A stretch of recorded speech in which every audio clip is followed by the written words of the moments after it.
into any search engine. This message is from Passion Transportation in Fox Lake. They can be reached at 847-587-2700. Join WRLR's father and son co-hosts David and Joshua Jakes on Cast and Blast every Saturday morning from 7 to 8. You'll hear the best hunting and fishing information designed for the local outdoor enthusiasts. Listen along with the family to the Youth Corner. Discover ideas to help encourage the next generation of sportsmen and women explore the great outdoors for the first time. Cast and Blast, Saturday, 7 to 8 a.m. on WRLR 98.3 FM. Welcome to the Dave Mierswa Show, the cutting-edge talk show about legal, political, and current issues. Practicing in both Wisconsin and Illinois, David Mierswa is a leading trial attorney bringing nearly 2 decades of business law, family law, personal injury, and estate planning experience to you. The Dave Mierswa Show, about the people, for the people, and bringing justice to the people. The Dave Mierswa Show, its guests, agents, and WRLR are not rendering any legal advice. All listeners are encouraged to seek legal advice from properly licensed and qualified professionals. Welcome back to the Dave Mierswa Show. I'm your host, Dave Mierswa.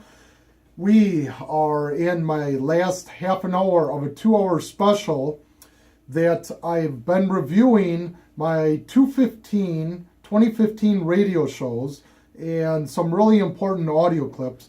And just before the break, I was just talking about how important it is that you have your family and your kids listen to WRLR. And also this radio show. It is a family-friendly radio station and family-friendly radio show. There was nowhere else you're going to go to get this kind of programming. So, welcome back to my show. I got my last segment here, about 25 minutes to go.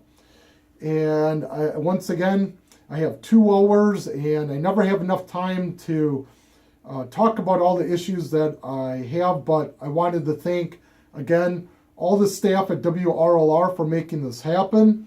And it is always a privilege to be on the radio and online talking about all the issues that I bring to you.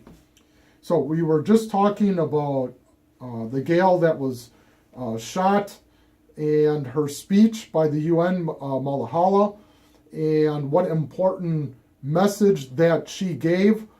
And this brings to mind my other radio shows that I had, and again, all my previous radio shows are on law540.com, law540.com, and my first 3 shows I did on civil rights.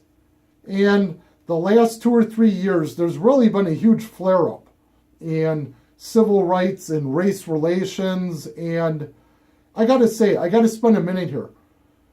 President Obama, when he first came into office, really had a chance to bring this country together. He could have had one of the best legacies ever, the first African-American black president of the United States. And it was an honor to first see him in the White House. And as he went on with his presidency, he blew it. He could have brought America together. Instead, he decided to divide and conquer America instead of bringing us together. His legacy is going to be division of America, which is unfortunate. This radio show is about educating people and bringing people together as well, not divide and conquering as he has done. My first 3 shows, I talked about civil rights. I had a very good friend of mine, Ron Montgomery, on, who was a very good friend of mine. He's African American, a really great friend of mine. We've been friends for over 25 years. I met him as an undergrad back in University of Wisconsin-Oshkosh. And out of nowhere, he came up, introduced himself. We were in the same fraternity together in Delta Chi. I saw him this last weekend. I went back and I got re-involved with my old alma mater, Delta Chi, up in Oshkosh. And I just saw him again. He came down with his girlfriend and took him out to Harry Carey's. And it's about long-term friendships. And I can't tell you, a lot of people this last year in 2015 are soul-searching. And it's about the relationships that you have it's also about maintaining those relationships and developing new ones. And I got to say thank you to Ron Montgomery as being the first guest on my radio show. And one of the most important audio clips that I played in 2015 was Martin Luther King. And I know in the city of Chicago right now, there are a lot of problems with the police officers. There are a lot of local leaders that are trying to stir up racism. They themselves are racist. They're trying to stir up the black and white issue instead of coming together. And I got to say that it's not helping race relations. But maybe this will. Let me play I Have a Dream speech by MLK. I had a guest in the studio that she didn't want to be on the radio, but she came in and she was sitting next to me in the studio. I played MLK and she started crying. She had tears that welled up. She was a kid when MLK gave the speech live, and it changed her forever. There are so many young generations of kids that have not heard this speech. When's the last time you heard a radio show talk about MLK? When's the last time all of these civic leaders that are out there protesting talked about civil rights and gone back to some of the leaders that made a big difference like MLK? So let me play the audio clip. So even though we face the difficulties of today and tomorrow, I still have a dream. It is a dream deeply rooted in the American dream. I have a dream that one day this nation will rise up, live out the true meaning of its creed. We hold these truths to be self-evident, that all men are created equal.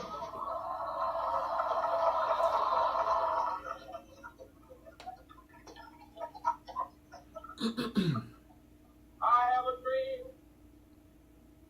that one day on the red hills of Georgia, sons of former slaves and the sons of former slave owners will they be able to sit down together at the table of brotherhood. I have a dream that one day, even the state of Mississippi, a state sweltering with the heat of injustice, sweltering with the heat of oppression, will be transformed into an oasis of freedom and justice. I have a dream that my poor little children will one day live in a nation where they will not be judged by the color of their skin, but by the content of their character. You're okay. I have a dream today. It's a bad audio. Yeah. No, It's one of my first ones. It's fine. When you go to break, I'll pop in here, okay? Yeah, I'll be done at 1 or 2. Yeah. In Alabama, with its vicious racists, with its governor having his lips dripping with the words of interposition and nullification. One day right there in Alabama, little black boys and black girls will be able to join hands with little white boys and white girls as sisters and brothers. I have a dream today.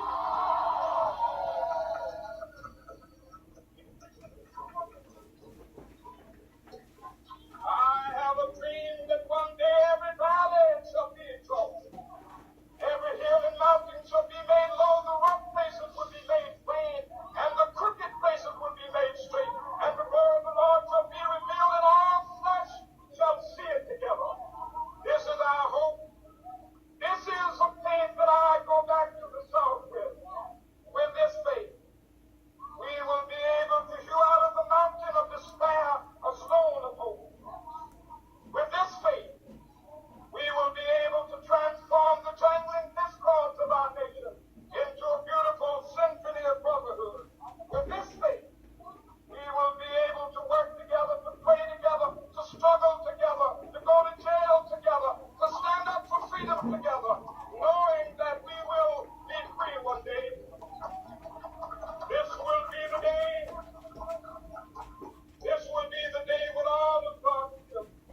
When we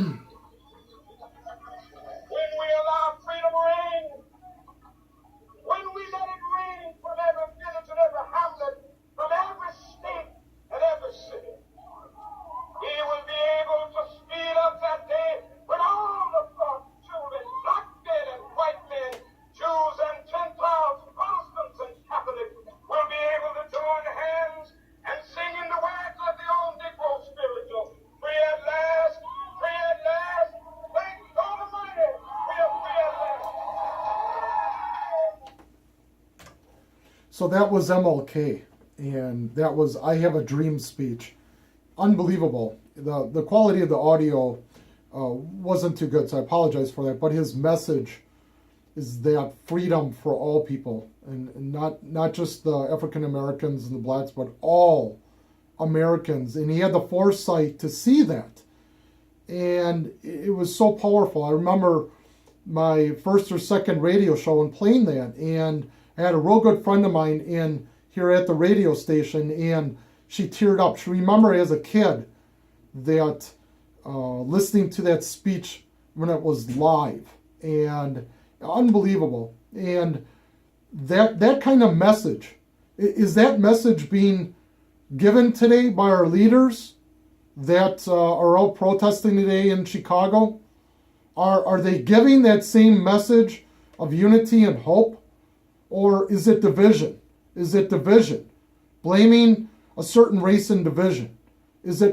Are they going to rise up above that? Like MLK said, freedom for everyone. That is just such a powerful speech. One of my other favorite and civil rights leaders, Nelson Mandela, who spent many, many years in prison, started off being violent, and he wanted to overthrow the South African government, and in all aspects for good reason. But he came away nonviolent. And if you don't know your history, look this up. He actually went to India, and he met Gandhi. And that non-violent revolution, there were so many Indians that were being roused up and arrested and killed by the British government when the Indian country was trying to reach for its independence.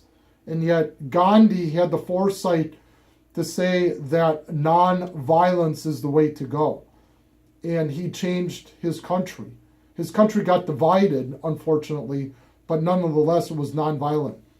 MLK was kind of, a lot of people don't know the history, but he wasn't preaching too hard, but he was looking at violence and the means to do that. And I got to say to all the protesters out there that are blocking sidewalks and trying to ruin businesses, that's not the way to do it. You are hurting the very citizens that you're trying to connect with. You're creating a disconnect with the very citizens that are hardworking and trying to get home.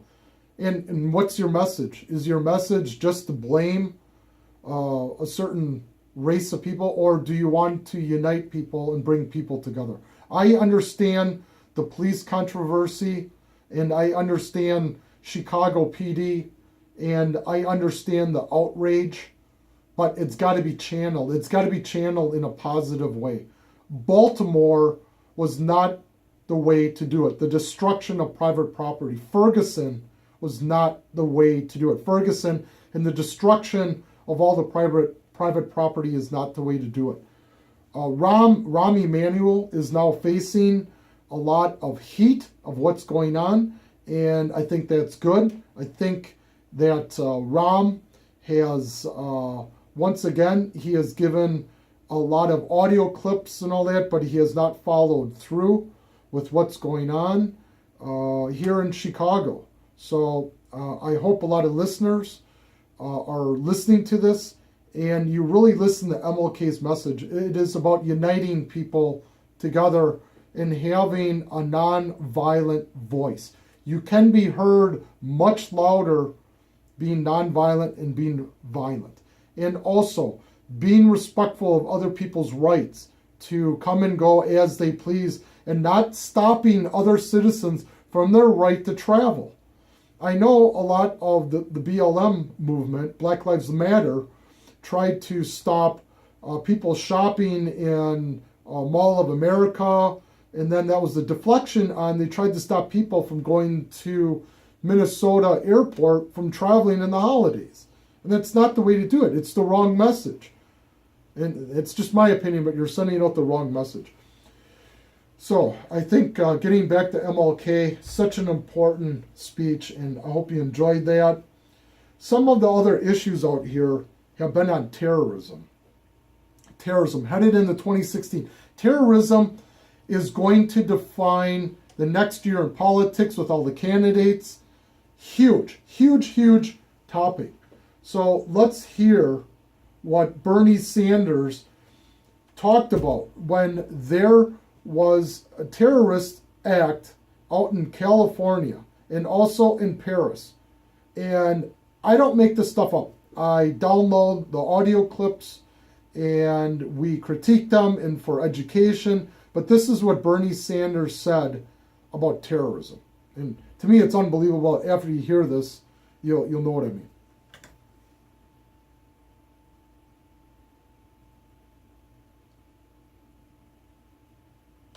Sanders, you said you want to rid the planet of ISIS. In the previous debate, you said the greatest threat to national security was climate change. Do you still believe that? Absolutely. In fact, climate change is directly related to the growth of terrorism. And if we do not get our act together and listen to what the scientists say, you're going to see countries all over the world. This is what the CIA says. They're going to be struggling over limited amounts of water, limited amounts of land to grow their crops. And you're going to see all kinds of international conflict. But of course, international terrorism is a major issue that we have got to address today. And I agree with much of what the Secretary and the Governor have said. But let me have one area of disagreement with the Secretary. I think she said something like, the bulk of the responsibility is not ours. Well, in fact, I would argue that the disastrous invasion of Iraq, something that I strongly opposed, has unraveled the region completely and led to the rise of Al-Qaeda and to ISIS. Now, in fact, what we have got to do, and I think there is widespread agreement here, is the United States cannot do it alone. What we need to do is lead an international coalition which includes, very significantly, the Muslim nations in that region who are going to have to fight and defend their way of life. Quickly, just let me ask you a follow-up on that, Senator Sanders. When you say the disastrous vote on Iraq, let's just be clear about what you're saying. You're saying Secretary Clinton, who was then Senator Clinton, voted for the Iraq War. And are you making a direct link between her vote for that and what's happening now for ISIS, just so everybody Well, can be clear at home? I don't think any sensible person would disagree that the invasion of Iraq led to the massive level of instability we are seeing right now. I think that was one of the worst foreign policy blunders. Okay, that was Bernie Sanders, and he linked climate change to terrorism. You know, unbelievable. Unbelievable. I know a lot of your listeners are worried in 2016 in terrorism, what's going on. I know surveys out there that show that the American public, that they disapprove of how our president has handled the terrorism. And in San Bernardino, California, our president stood up and started blaming it on work violence. And then only after the FBI director came out did he say that it was terrorism. So, in the wake of things, in 2016, President Obama is going to be very anti-Second Amendment. I got a quick audio clip here on he just gave a weekly address, and he just talked about gun control and trying to make America safer. So let me just play a couple minutes of that, and then I'll finish up the show here.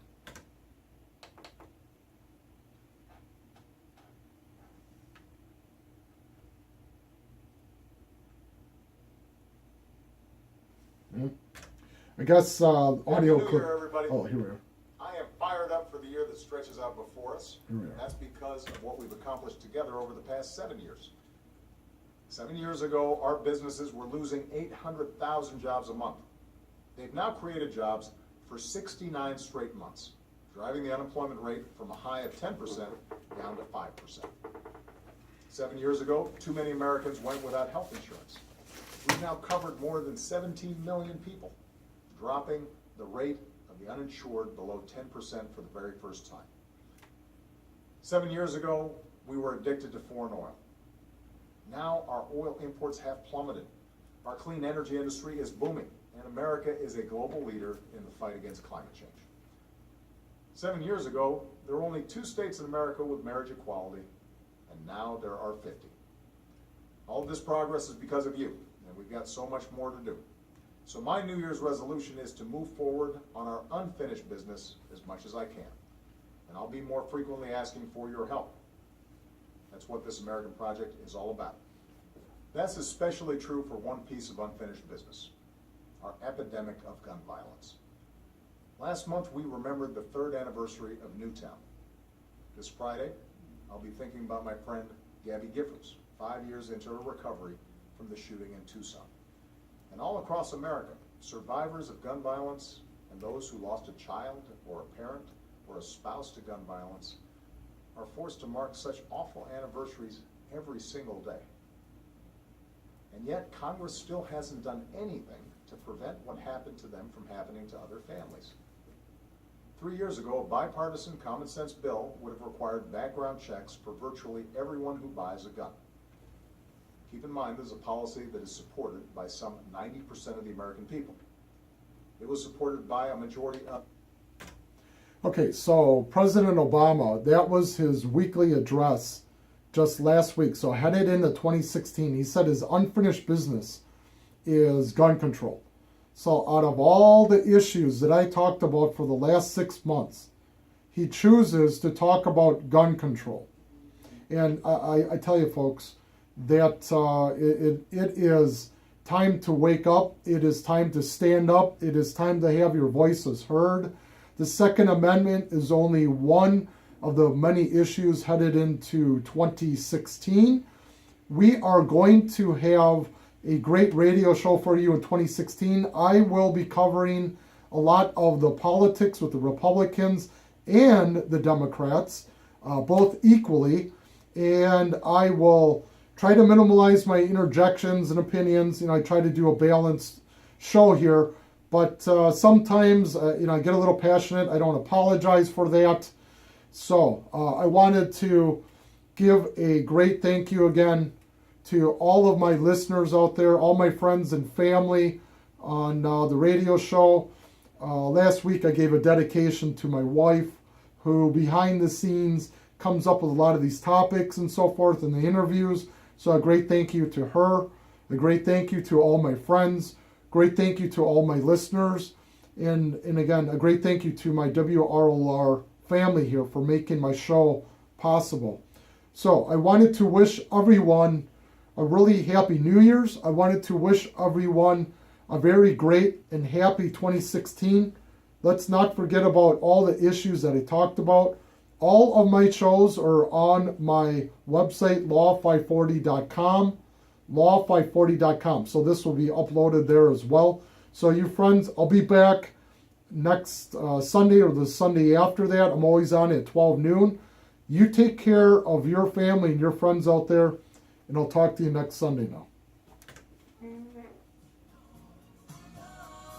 You're listening to WRLR 98.3, Round Lake Heights, Illinois.